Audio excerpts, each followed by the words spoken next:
ಮುಲ್ಕಿಯ ಕಾರ್ನಾಡ್ ನಿವಾಸಿ ಮೊಹಮ್ಮದ್ ಇರ್ಫಾನ್ ಎಂಬಾತ ಜಪ್ಪಿನಮೊಗೈನಲ್ಲಿರುವ dream deal ಸಂಸ್ಥೆಯ ಹೆಸರನ್ನು ಹಾಳು ಮಾಡಲು ಶ್ರಮಿಸುತ್ತಿದ್ದಾನೆ. ಅಲ್ಲದೆ ಸಂಸ್ಥೆಯಿಂದ ಭಾರಿ ಮೊತ್ತದ ಹಣಕ್ಕಾಗಿ ಬೇಡಿಕೆ ಇಟ್ಟಿದ್ದಾನೆ ಎಂದು ಡ್ರೀಮ್ ಡೀಲ್ ಸಂಸ್ಥೆಯ ನಿರ್ದೇಶಕ ಮೊಹಮ್ಮದ್ ಸಾಜಿದ್ ಎಂಬುವರು ಆರೋಪಿಸಿ ಠಾಣೆಗೆ ದೂರು ನೀಡಿದ್ದಾರೆ.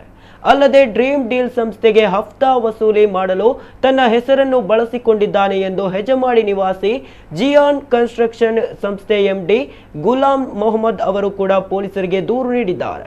ಆರೋಪಿ ಹಲವು ಸಂಗಡಿಗರೊಂದಿಗೆ ಮಾರಕಾಸ್ತ್ರಗಳನ್ನು ಹಿಡಿದುಕೊಂಡು ತನ್ನ ಮನೆಗೆ ಅಕ್ರಮ ಪ್ರವೇಶ ಮಾಡಿ ಜೀವ ಬೆದರಿಕೆ ನೀಡಿದ್ದಾನೆ ಎಂದು ಇರ್ಫಾನ್ ವಿರುದ್ಧ ಠಾಣೆಗೆ ದೂರು ನೀಡಲಾಗಿದೆ. ಈತನ ವಿರುದ್ಧ ಕಾನೂನು ಕ್ರಮಕ್ಕೆ ಆಗ್ರಹಿಸಲಾಗಿದೆ.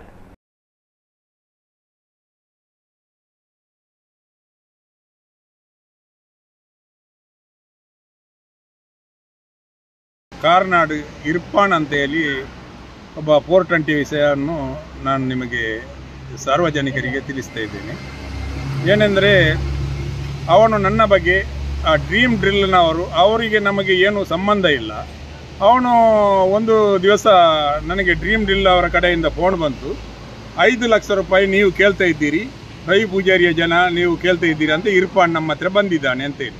ಅದಕ್ಕೆ ನಾನು ಅವನಿಗೆ ಹೇಳಿದ್ದಕ್ಕೆ ಅವನು ಏನು ಹೇಳಿದ, ನಾನು ನಿಮ್ಮ ಹೆಸರೇ ಹೇಳಿಲ್ಲ. ಅದಕ್ಕೆ ನಾನು ಅವನಿಗೆ ಬೈದು ನಾನು ಅಲ್ಲಿ ಅವನಿಗೆ ಜೋರು ಮಾಡಿದ್ದಕ್ಕೆ ಅವನು ನನ್ನ ವಿರುದ್ಧ ಅಪಪ್ರಚಾರ ಮಾಡೋದು, ರವಿ ಪೂಜಾರಿಯ ಜನರೊಟ್ಟಿಗೆ ಡ್ರೀಮ್ ಡ್ರಿಲ್ಲಿನವರು ಧಮಕಿ ಹಾಕಿದ್ದಾರೆ ಅಂತೇಳಿ ಅವರು ಧಮಕಿ ಹಾಕಿಸಿದ್ದಾರೆ ಅಂತೇಳಿ ಅಪಪ್ರಚಾರ ಮಾಡ್ತಾ ಇದ್ದಾನೆ. ಅದಲ್ಲದೆ ಅವನ ಮೇಲೆ ನಾನು ಪಡುಬಿದ್ರಿ ಸ್ಟೇಷನಲ್ಲಿ ಕಂಪ್ಲೇಂಟು ಮಾಡಿದ್ದೇನೆ.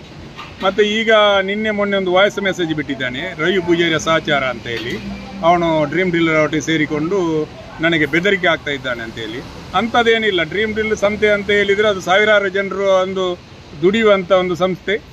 ಅವರು ಇಡೀ ರಾಜ್ಯ ಅಂತರ್ರಾಜ್ಯದಲ್ಲಿ ಮಾಡುವಂಥ ಒಂದು ಕಂಪನಿ, ಅದು ಒಳ್ಳೆಯ ಕಂಪನಿ. ಅದು ಸಾವಿರಾರು ಜನರ ಬದುಕನ್ನು ಕಟ್ಟುವಂಥ ಒಂದು ಸಂಸ್ಥೆ. ನಿಮ್ಮ ಕಂಪನಿಯ ಬಗ್ಗೆ ಇಲ್ಲ ಸಲ್ಲದ ಆಪಾದನೆಗಳನ್ನು ಮಾಡಿ ಜನರನ್ನ ದಿಕ್ಕು ತಪ್ಪಿಸ್ತೇನೆ ಅನ್ನುವಂಥ ಒಂದು ವಿಚಾರದ ಮೇಲೆ ನಮಗೆ ಅವನು ಬ್ಲ್ಯಾಕ್ ಮೇಲ್ ಅನ್ನು ಮಾಡ್ತಾರೆ. ಆ ವಿಡಿಯೋದಲ್ಲಿ ಅವ್ರು ಹೇಳ್ತಾರೆ 1,000ಕ್ಕೆ ಉಡುಗೊರೆ ಕೊಡಲಿಕ್ಕೆ ಸಾಧ್ಯ ಇದೆಯಾ ಇದೆ. ಎಲ್ಲಿದೆಯಪ್ಪ ಅದರ ಒಂದು ಪ್ರೂಫ್ ಅನ್ನು ತಂದು ತೋರಿಸ್ಬೋದಾ ನೀವು? 12 ಕೇಸ್ ಅಂತ ಹೇಳ್ತೀರಲ್ಲ, 12 ಕೇಸ್ದು ಪ್ರೂಫ್ ತೋರಿಸಿ ನೀವು. ಈ ವ್ಯಕ್ತಿ ನಮ್ಮ ಆಫೀಸಿಗೆ ಒಂದು ದಿನ ಬರ್ತಾನೆ, ಜಗಳ ಮಾಡ್ತಾನೆ. ನಮ್ಮ ಗ್ರಾಹಕರಿಗೆ ಒಂದು ಸಣ್ಣ ಅಣುವಿನಷ್ಟು ಕೂಡ ದ್ರೋಹ ಆಗದಿರೋ ರೀತಿಯಲ್ಲಿ, ನೋವು ಆಗದಿರೋ ರೀತಿಯಲ್ಲಿ ಈ ಒಂದು ವ್ಯಾಪಾರವನ್ನು ಮಾಡುವಂಥ ಜವಾಬ್ದಾರಿಯನ್ನು ನಾವು ತಗೊಂಡಿದ್ದೇವೆ. ಈ ಒಂದು ಮಾತಿಗೆ ನಾವು ಯಾವತ್ತೂ ಬದ್ಧರಾಗಿರ್ತೇವೆ.